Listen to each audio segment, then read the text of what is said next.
Install APK files.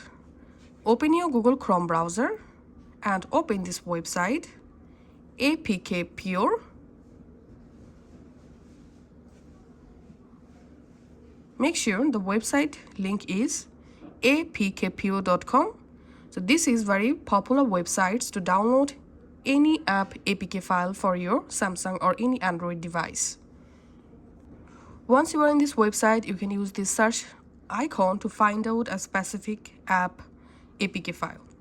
Once you successfully downloaded the APK file, just open your My Files app.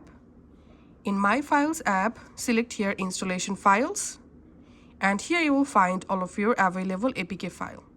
So here we can see the Facebook APK file. Now to install Facebook APK, just tap on the APK file, tap on Install, and the specific APK app will be installed in your phone.